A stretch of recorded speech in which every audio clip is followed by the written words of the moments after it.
Audiovault is a suite of programs, right? Kind of like CS6 is. Okay. The difference is in CS6, you can use Photoshop separately from Dreamweaver. Yeah, Audiovault, they all go together, but you only see a couple of those programs. So Audiovault is its own software program made by Broadcast Electronics.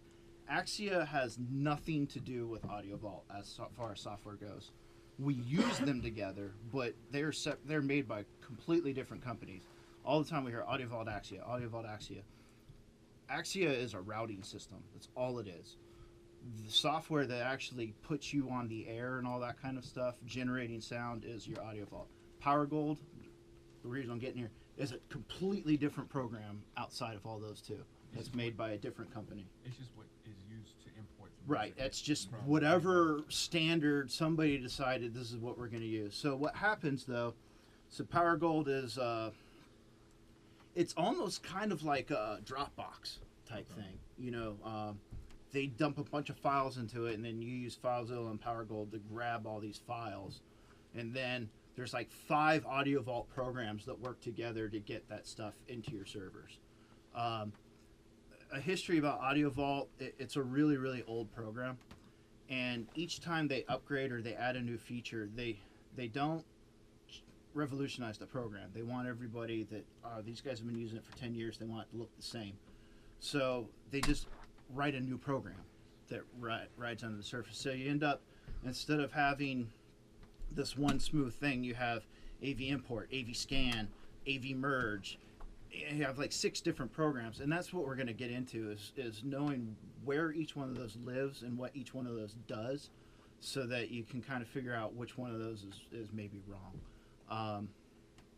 So I guess we'll get to that, and if I don't touch it enough, we can revisit it. No, that's what I wanted. I wanted the base of where we stand, what each one does, and what Audiovault is. So I've got the next 3 days broken up. I think we can cover everything. The Audiovault manual, I know this is the last thing you guys want to hear. It's 127 pages, right? This is available on the share drives, and believe it or not, almost all of your questions pertaining to Audiovault, not Audiovault with Axia, but just Audiovault, live in here. When I went to training with Broadcast Electronics, I didn't realize that at the time, but the guy literally taught me this manual. He just did it without looking at it, because that's what he does. But as I was reading through the manual, I was like, damn, he went right in order. There's way more stuff in here than you guys need to know. So we're going to touch on what I think is important, based on what you guys call about, based on what I know I need to know in order to fix things. But if you need further stuff, that manual actually is pretty decent manual. So today we're going to cover basically the different computers that are involved and what's on those computers. We'll go over like the sound cards and what's pointing to things. Then we'll go over some AV sat and some hardware stuff, and then level maintenance, and that'll be today. All of you have at least 2 servers. Most of you probably have, or some of you have 3. So you have server A, server B, server C. Some of you might call it AVA, AVB, depending on the naming scheme. That is the bulk of your Audiovault. And then in addition to those, you have a flex machine or an AV2 machine.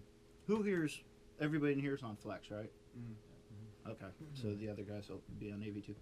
The only difference between flex and AV2, it's like Windows 7 and Windows, whatever was before that, I forget now. XP, yeah. It's just an upgrade. It looks a lot sexier.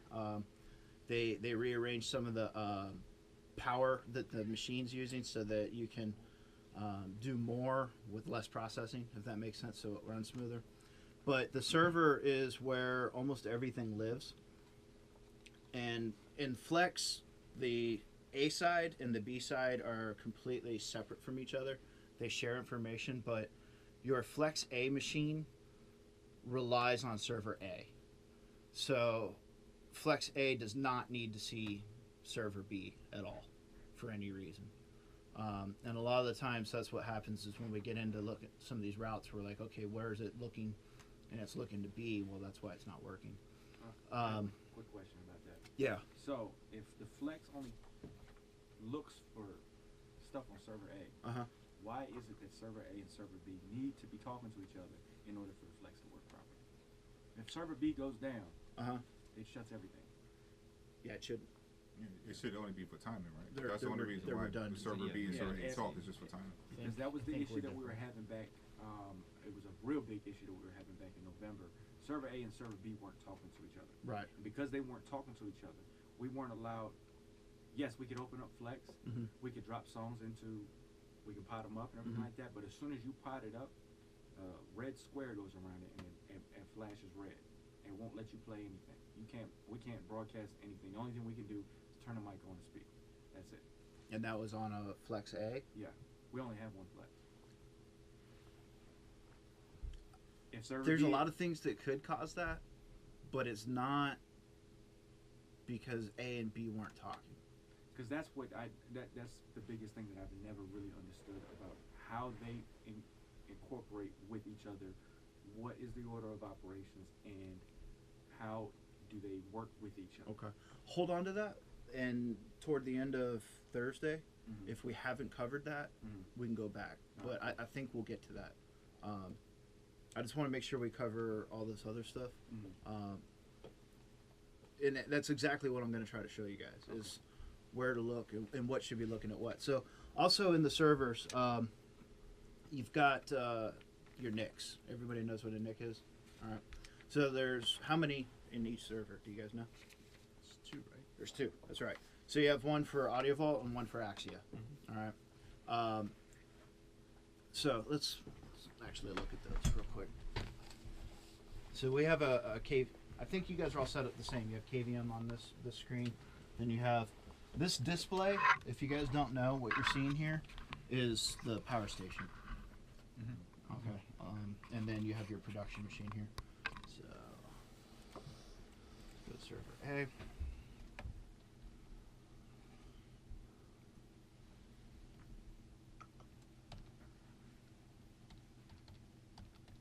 We actually can't do this in our studio. We can only do this in our tech core. Oh, really? Yeah. Really? Yeah. We can only access the servers through our tech core, not through our studios. You should get a request to KVM Okay. and put it in because it makes things a lot easier. Yeah, it does. Just Especially don't- when I need to troubleshoot stuff with you guys, and it's Yeah. like loud as hell in our Yeah, tech sure. core, and I can't hear anything, and the phone is across the room, and it's got a wire attached to it. So this little icon right down here is a shortcut to your NICs. Looks like a little computer. And then you pull it up. I mean, you can go through my computer and blah, blah, blah to get to this section too. So right here you're seeing, this is where the two NICs are. And if I want a little bit more information, I can go in here. Now, I have elevated privileges, so there's some stuff that I'll be able to see that you can't. But I'm going to show you just so you know what's going on under the hood. If you want, if you don't have this icon for some crazy reason, it's under Control Panel, Network, and Sharing. So the first thing I want to look at is my details. And this tells me my IP address for this NIC. Okay, so like I said, this is the Audiovault NIC. Our Audiovault, everything is 192. And it should be the same with you guys, right? So if you go to Axia, it's got a different IP address. They share the same subnet, but you want to make sure that this is the IP that, if you're trying to talk to Audiovault, this is the IP that's in there. I forget which affiliate. Well, I think it was Suda Bay. The computer or the license was looking at the right computer, but it wasn't looking at the right NIC. So when we get into the license, all it tells you is which computer it's looking at. It'll say I'm looking at server A. So from that field, we're looking. We're like, well, everything looks good. It's looking at the right server, but it was looking at the wrong NIC because this IP address was typed in or the Axia IP address was typed in here. So if I go into properties, this is where I need my elevated privileges.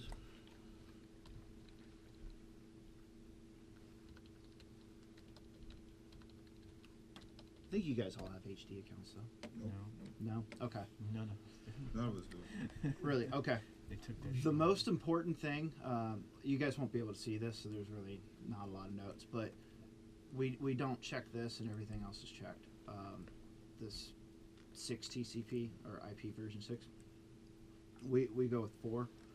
If this gets checked or this isn't checked, it causes some problems. The other thing you want to look for is what this NIC is actually called according to the computer in terms that we can understand. So gigabit, 2P, 1350. There's some other fields you're going to have a drop-down box and you'll be able to select them. Ours all default to the right ones. They're the only options, but I've logged into stations where there's other cards available that don't even exist. Maybe it was an old server or something like that, and that cache needs to get cleared out. But that's something you want to look for too. So when you look at your properties, you want to make sure you're looking at the right name, so that when we get into some of these other fields that we're looking correctly. So there's your Audiovault, and it's amazing. I mean, these IP addresses, I know it's IT kind of stuff. If they get screwed up, nothing works because that sound card is your audio. Same thing with the Axia. You go into the details, and there's the IP. See, it's a 172 here. Same subnet mask, and that's very important too. That these are on the same subnet mask. If that gets changed, or you get some of the wrong fields in here, it can create some problems. So really quickly, right off the bat, if I'm having a problem with audio and I don't think my audio is getting in and out, this is a real quick way to check and say, okay, at least I've got the right IP addresses in there. And then they're also an A and B. A and B have their own individual license. So if you open the server up, there's actually a dongle attached to the motherboard in there that has the license. When everything wakes up and you reboot everything, it has to see that license in order to work. So Flex A will come up, and the first thing it says is, hey, I'm ready to party. Can I party? And it looks at server A, and it says, yeah, I'm good to go. If it can't see server A because of a network issue, or it's looking to the wrong, it's trying to go through that Audiovault IP to it. If that's wrong, no license, you're not on the air. All right, so it's something that simple can really affect things. But if it sees the license and it logs it, it's really good to go. But that's why when you reboot, you have to reboot the server and log into it. That license doesn't engage until you actually log into the computer. So if you just hit reboot and then reboot, and it sits there at the Control-Alt-Delete screen, that license hasn't kicked on yet. It used to be, for the AV2 systems, A had the license for everything. So there's some of us, including myself, I might tell you to reboot everything because it's an old habit. You don't technically need to anymore. You just need to reboot. If you're messing with A, you have to reboot A. If you're messing with B, you have to reboot B. But they should be separate from each other. I like to reboot everything, just because fresh start. It's pretty easy. Do you guys have any questions about next? Right? That's easy stuff, right? The address. Uh-huh. Were you referencing? All right. So right here, if Yeah. you go into details, this address right here, this 192.168.7.136. Yeah. This is the IP address for the network adapter inside server A. Okay. That is the. All right. So there we have two networks. We have our commercial network, which is what the Audiovault, or the NipperNet, which is what Audiovault lives in. That's why you can get online with it and all that kind of stuff. And then Axia is a separate network. It's that. It's like an internal network. It is. It's an internal network, and that's why it should be set up. Everybody's IP scheme for Axia should be the same. Everybody's power station should be a .10 and a .18. No matter what affiliate you're at, those should all be the same. Now, Axia side, the Audiovault side is going to be a little different because it's shared. We all have to have our own scheme for that. But, and again, that's a problem when DMA pushes some of their patches. What